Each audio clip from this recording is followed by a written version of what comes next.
Hello fox, तो क्या हाल चाल आपके।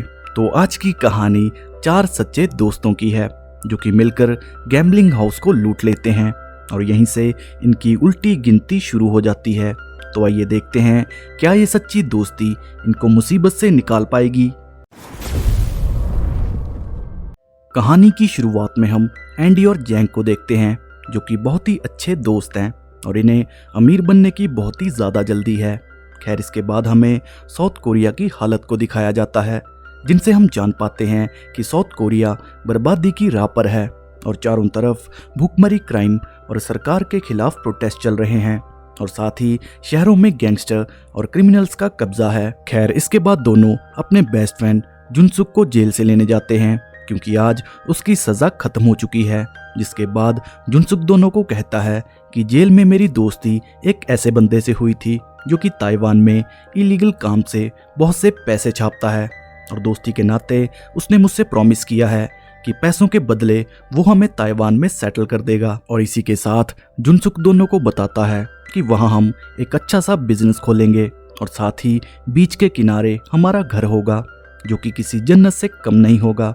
अब यहाँ मैं आपको बता दूं कि साउथ कोरिया और ताइवान दोनों आसपास हैं, लेकिन इस समय ताइवान साउथ कोरिया के मुकाबले बहुत ही अच्छी हालत में है। खैर, इसके बाद जुनसुक दोनों से पैसों के बारे में पूछता है जो कि कुछ साल पहले उन्होंने बैंक से चुराए थे, लेकिन एंडी उसे कहता है कि तुम्हारे जेल जाने के बाद बहुत कुछ बदल गया और जो कोरियन पैसे हमने बैंक से चुराए थे वो अब कागज का टुकड़ा हैं क्योंकि उनकी जगह यूएस डॉलर ने ले ली और अब पूरे कोरिया में सिर्फ यूएस डॉलर चलते हैं। मतलब जो रिस्क लेकर इन्होंने पैसे चुराए उनकी वैल्यू अब जीरो है। हालांकि अपने दोस्तों को बचाने के लिए जुनसुक खुद जेल गया, लेकिन फिर भी उनके हाथ कुछ नहीं लगा। खैर, इसके बाद तीनों जुनसुक की मॉम के स्टोर पर पहुंचते हैं जिसकी हालत देख जुनसुक के होश उड़ जाते हैं क्योंकि पूरा एरिया इन 3 सालों में बर्बाद हो चुका है।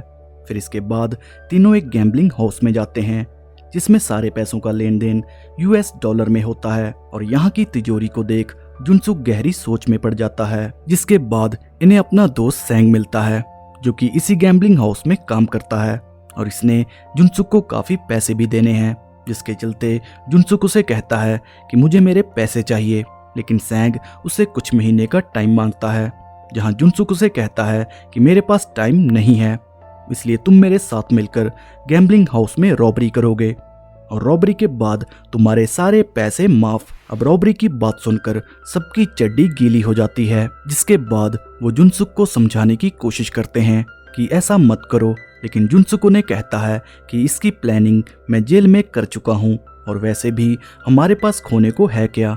फिर इसके बाद जुनसुक उन्हें बताता है कि मैं जेल में एक ऐसे आदमी को मिला था जो कि गन्स को सप्लाई करता है और उससे गन लेकर हम गैम्बलिंग हाउस को लूटेंगे और इसमें तो पुलिस भी हमारा कुछ नहीं बिगाड़ सकती क्योंकि ये सारी ब्लैक मनी है। लेकिन एंडी जुनसुक का साथ देने से इनकार कर देता है। फिर दूसरे दिन जैंग एंडी को समझाने की कोशिश करता है कि कब तक हम ऐसी जिंदगी जीते रहेंगे और वैसे भी जुनसुक और मेरा इस दुनिया में कोई नहीं और 3 साल पहले उसने दोस्ती के नाते खुद जेल जाने का तय किया जिसके चलते हम बच सके, इसलिए मैं तो उसका साथ दूंगा। अब जैंग की बातों को सुन एंडी भी रॉबरी के लिए मान जाता है। जिसके बाद सभी प्लान बनाते हैं कि गैम्बलिंग हाउस की सीसीटीवी फुटेज के साथ हार्ड ड्राइव भी चोरी करनी होगी क्योंकि सीसीटीवी की सभी रिकॉर्डिंग हार्ड ड्राइव में स्टोर रहती है, जिस कारण ये जल्दी पकड़े जा सकते हैं।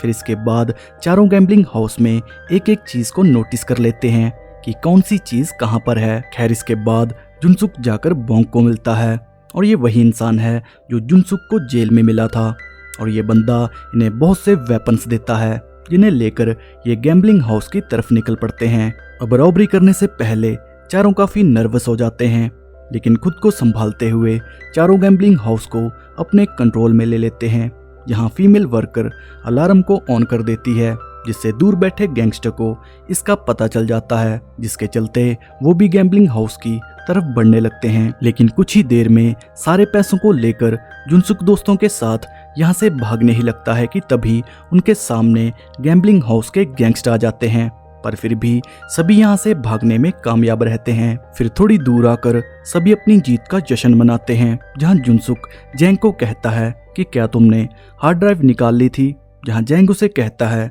उत्तरी कहीं तुम इसकी बात तो नहीं कर रहे?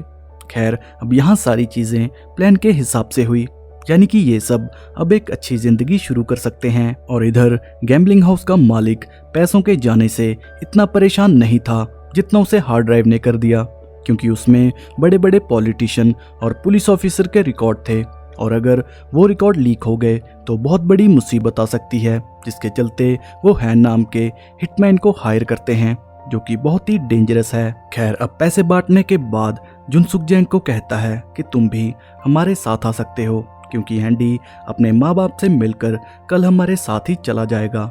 लेकिन सैंग उसे कहता है कि मैं एकदम से गैम्बलिंग हाउस की जॉब नहीं छोड़ सकता, क्योंकि इससे सीधा शक मुझ पर आएगा, इसलिए मैं कुछ महीने बाद अपनी मॉम के साथ आ जाऊंगा। जिसके बाद सभी एक दूसरे से अलविदा लेते हैं और एंडी अपने मॉम एंड डैड को मिलकर बहुत ही ज़्यादा खुश हो जाता है।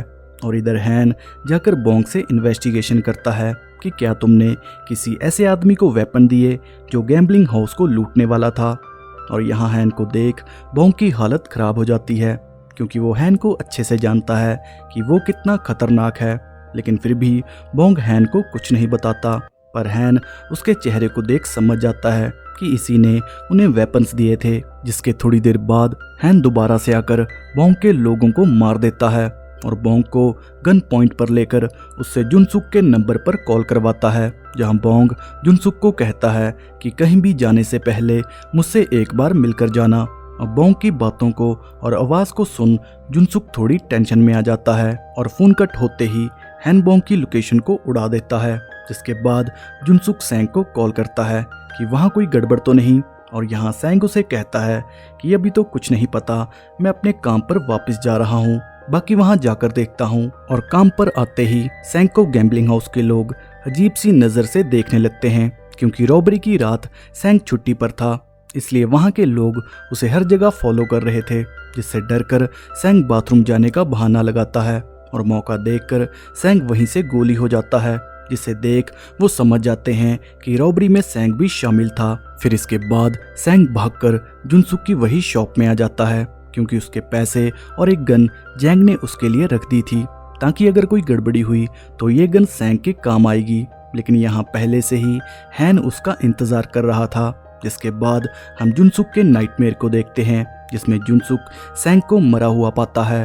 अब ये नाइटमेयर और बोंग की बातों से जुनसुक काफी परेशान हो चुका था, जिसके चलते वो एक बार में पहुंच जाता है, जहां बैठकर वो सैंग के फोन पर कॉल करता है। लेकिन फोन उसी बार में बज रहा था जहां हैन ठीक उसके सामने बैठा था, जिसे देख जुनसुक डरकर एंडी और जैंग के पास आ जाता है, जो कि दोनों को कहता है कि हमारी जान खतरे में है, इसलिए हमें यहाँ से जल्दी ही जाना होगा। जिसके बाद तीनों गन्स को लोड कर अपनी कार में बैठ जाते हैं। लेकिन कार में हैन ने खराबी कर दी थी, जिस कारण वो पास की जीप चुराने का तय करते हैं। और जैसे ही वो जीप के अंदर बैठते हैं तभी बेसमेंट की लाइट ऑफ हो जाती है, जिसके चलते इन्हें एग्जिट का पता नहीं चलता और जीप को लेकर तीनों इधर उधर घूमने लगते हैं। और तभी जीप के सामने हैन आ जाता है और इससे पहले वो उसे मार पाते हैन एक गोली जैंग के कंधे पर मारता है, जिससे जीप आउट ऑफ कंट्रोल होकर क्रैश हो जाती है। लेकिन यहाँ हैन उन्हें मारने की जगह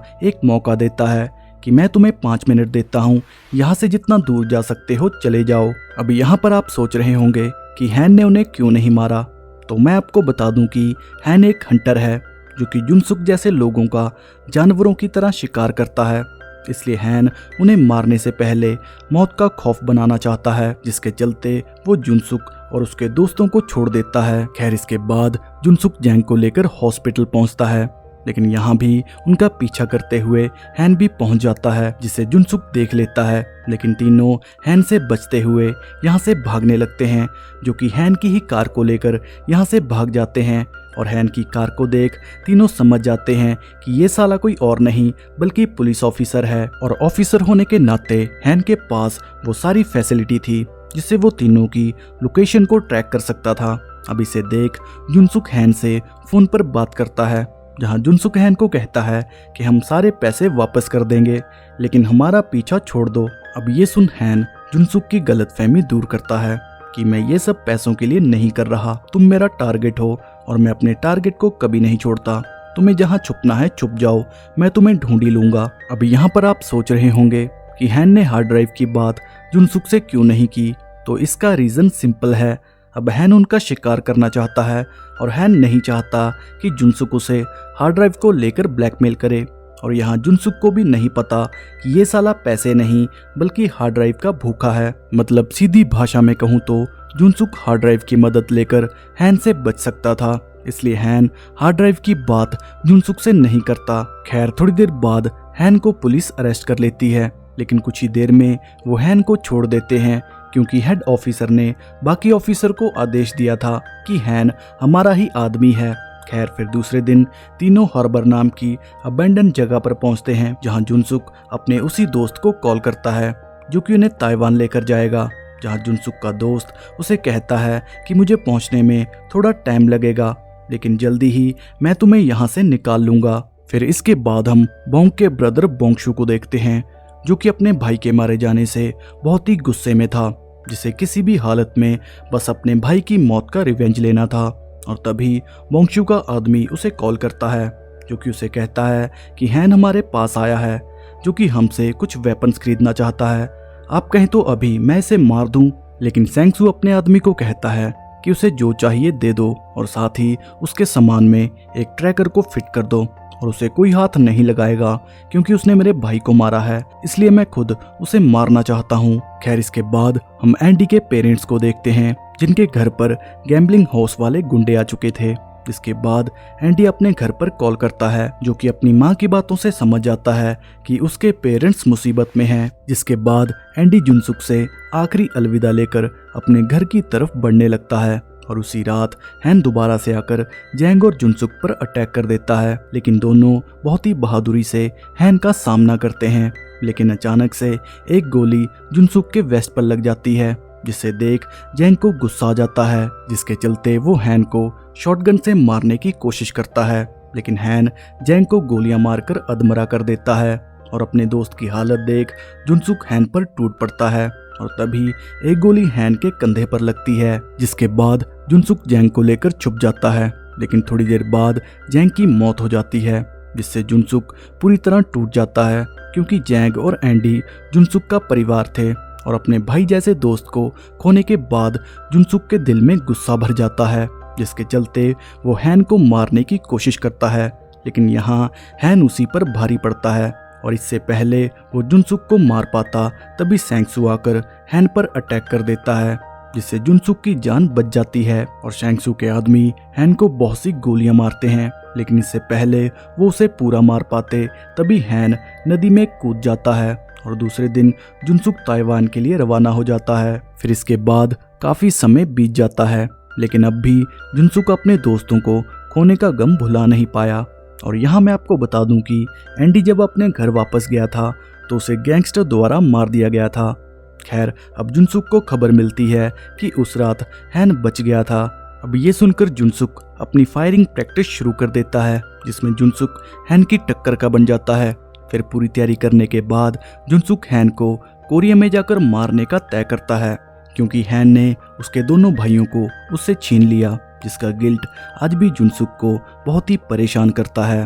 और कहानी के आखिर में हम देखते हैं कि जुनसुक कोरिया के लिए रवाना हो चुका है। और इसी के साथ ये मूवी की कहानी यहीं पर एंड हो जाती है।